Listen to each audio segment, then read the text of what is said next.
Hello everyone, कैसे हैं आप सब लोग। आज की इस वीडियो में मैं आप लोगों से एक बेहद इंपॉर्टेंट कंसेप्ट शेयर करने जा रहा हूं। जैसा कि आप जानते हैं कि इंटीग्रेशन बाय पार्ट्स जब आप सॉल्व करते हैं तो कई बार एक ही क्वेश्चन में इंटीग्रेशन बाय पार्ट्स का फॉर्मूला कई बार इस्तेमाल करना पड़ता है। तो आप उसको एक सिंगल स्टेप में कैसे सॉल्व कर सकते हैं, आज की इस वीडियो में मैं आपको सिखाऊंगा। तो अगले 5 मिनट इस वीडियो को ध्यान से देखिए और अगर ये कंसेप्ट आपको समझ में आता है तो अपने क्वेश्चंस को सॉल्व करने में इसका इस्तेमाल कीजिए। चलिए शुरू करते हैं। सबसे पहले मैं इस टॉपिक से कनेक्ट करने के लिए इंटीग्रेशन बाय पार्ट्स के कुछ बेसिक्स आपसे शेयर कर रहा हूं और फिर आज की शॉर्ट ट्रिक के बारे में बात करेंगे। चलिए शुरू करते हैं। इंटीग्रेशन बाय पार्ट्स का इस्तेमाल हम तब करते हैं जब दो फंक्शंस के प्रोडक्ट को इंटीग्रेट करना होता है, राइट। फिर कैसे इंटीग्रल करते हैं, तो सबसे पहले हम ये डिसाइड करते हैं कि दो फंक्शंस में से कौन हमारा फर्स्ट फंक्शन होगा और कौन सेकंड फंक्शन होगा। किस तरह इसको फाइनल किया जाता है, एक आइलेट की हेल्प से, आइलेट मेथड की हेल्प से हम इसको डिसाइड करते हैं। I stands for inverse, L for logarithmic, A for algebraic, T for trigonometric and E for exponential functions। आप सभी ये चीज पहले से जानते हैं, बस मैं आपको कनेक्ट करने के लिए इसको एक बार फिर से रिवाइज करा रहा हूं। तो मान लीजिए हमारे जो दो फंक्शंस हैं उनमें से एक लोगैरिथमिक है, दूसरा ट्रिग्नोमेट्रिक है।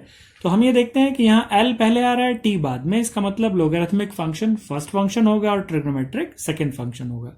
इसके बाद हम इंटीग्रेशन बाय पार्ट्स का जो फॉर्मूला होता है, स्टैंडर्ड फॉर्मूला, उसका इस्तेमाल करते हैं। फॉर्मूला क्या कहता है कि फर्स्ट इंटू सेकेंड फंक्शन का इंटीग्रल कैसे होगा, first function as it is into integration of second function minus पहले वाले का डिफरेंशियल, दूसरे का इंटीग्रल, और उन दोनों के प्रोडक्ट का फिर से आप इंटीग्रेशन करते हैं। चलिए एक एग्जाम्पल की हेल्प से मैं आपको ये बताता हूं कि कैसे यही फॉर्मूला मल्टीपल स्टेप्स में ब्रेक हो जाता है और फिर किस तरह उसको हम एक सिंगल स्टेप में सॉल्व करेंगे। मान लीजिए आपसे कहा जाए कि आप एक फंक्शन का इंटीग्रल कीजिए x cube multiplied by e raise to the power x. मैं एक बहुत आसान सा एग्जांपल आप लोगों के सामने लेके चल रहा हूं। तो कैसे इसका इंटीग्रल करते हैं, यहां पर ये एल्जेब्रिक फंक्शन है, ये एक्सपोनेंशियल फंक्शन है।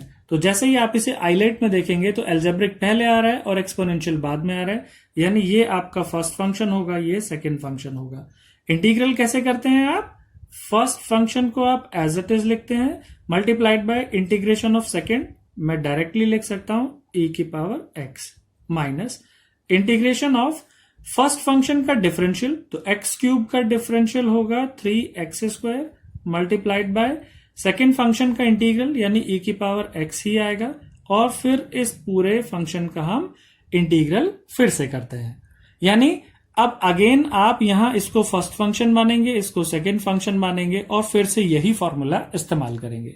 यानी integration by parts multiple steps में ब्रेक होना शुरू हो गया। अब आप इसको एक सिंगल स्टेप में कैसे सॉल्व कर सकते हैं, आइए समझते हैं।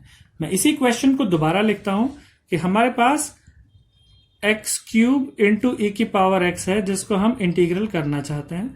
तो जैसे हमने डिसाइड किया कि ये फर्स्ट फंक्शन, ये सेकेंड फंक्शन, तो अब आप डायरेक्टली याद रखिए कि पहला स्टेप होता है फर्स्ट फंक्शन को एज इट इज लिखा और सेकेंड फंक्शन का इंटीग्रल किया। आप फर्स्ट स्टेप को समझ लीजिए, इसको याद रखिए, first function as it is into second function का इंटीग्रल, और दोनों को हमने सेपरेट ब्रैकेट्स में रखा है। इसके बाद आप ऑल्टरनेटिवली प्लस माइनस साइन लगाते जाइए और जो पहले ब्रैकेट में वैल्यू है उसका डिफरेंशियल करते जाइए और जो दूसरे ब्रैकेट में वैल्यू है उसका इंटीग्रल करते जाइए जब तक कि आपका फॉर्मूला टर्मिनेट नहीं हो जाता। तो कैसे करेंगे, फर्स्ट फंक्शन का आप इंटीग्रल करेंगे तो ये हो जाएगा 3x², इसको ब्रैकेट में बंद कर दिया। सेकेंड फंक्शन का इंटीग्रल करेंगे तो e की पावर x ब्रैकेट में रखा, इसके बाद प्लस साइन आएगा, फिर से इसका डिफरेंशियल करेंगे, जो पहले ब्रैकेट में वैल्यू है ये हो जाएगा 6x, और सेकेंड का इंटीग्रल करेंगे एज इट इज रहेगा, फिर माइनस साइन, पहले वाले का डिफरेंशियल करेंगे तो 6 आएगा, दूसरे वाले का इंटीग्रल करेंगे तो e की पावर x आएगा, और अगली बार 6 का डिफरेंशियल 0 हो जाएगा। तो यहीं पर ये formula terminate plus constant of integration c। तो आप ये समझ सकते हैं कि एक सिंगल स्टेप में ये पूरा क्वेश्चन सॉल्व हो गया, राइट। मैं एक और एग्जांपल की हेल्प से इसको रिवाइज कराने की कोशिश कर रहा हूं। मान लीजिए आपसे कहा जाए x cube plus 3x multiplied by sine 2x, इस फंक्शन को इंटीग्रेट कीजिए। तो दो फंक्शंस का प्रोडक्ट है। जो पहला फंक्शन है ये एल्जेब्रिक फंक्शन है, तो ये फर्स्ट होगा, और जो सेकंड है वो ट्रिग्नोमेट्रिक है, तो इसको आप सेकंड फंक्शन मानेंगे।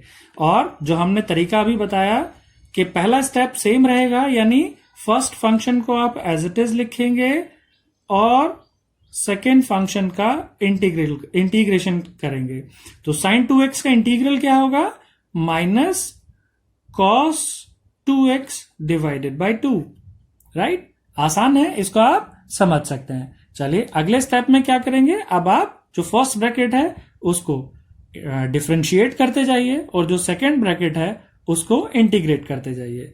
तो पहले वाले ब्रैकेट का डिफरेंशिएशन कितना आएगा? 3x² प्लस 3, और दूसरे वाले का इंटीग्रल करेंगे तो कॉस का इंटीग्रल प्लस साइन में होता है, यानी ये रहेगा minus sign 2x divided by एक 2 और आ जाएगा तो 4। अगला स्टेप प्लस साइन के साथ, अब आप इसका डिफरेंशियल करेंगे 3x² प्लस 3 का, तो इट विल बी 6x, और इसका एक बार और इंटीग्रल करेंगे तो ये हो जाएगा प्लस में cos 2x डिवाइडेड बाय एक और 2 यानी 8। नेक्स्ट स्टेप में आप जाएंगे, माइनस साइन 6x का डिफरेंशियल 6 हो जाएगा, और cos 2x अपॉन 8 का integral sign 2x divided by 2, 8 की मल्टीप्लीकेशन में आएगा तो 16, और अगली बार 6 का डिफरेंशियल 0 हो जाएगा, तो ये फॉर्मूला यहीं टर्मिनेट हो जाएगा, तो कांस्टेंट ऑफ इंटीग्रेशन हम इसमें ऐड कर देंगे।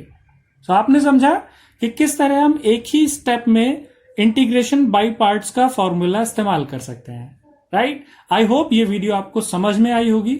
ये वीडियो अगर आपको समझ में आती है, अच्छी लगती है, तो प्लीज लाइक कीजिए, अपने कमेंट के थ्रू हमें बताइए और अपने दोस्तों से शेयर कीजिए। चैनल को सब्सक्राइब रखिए सो दैट जो भी हम ये ट्रिक्स और मेथड्स आप लोगों से शेयर करना चाहते हैं वो आप तक पहुंचते रहें। थैंक यू सो मच, अपना ख्याल रखिए।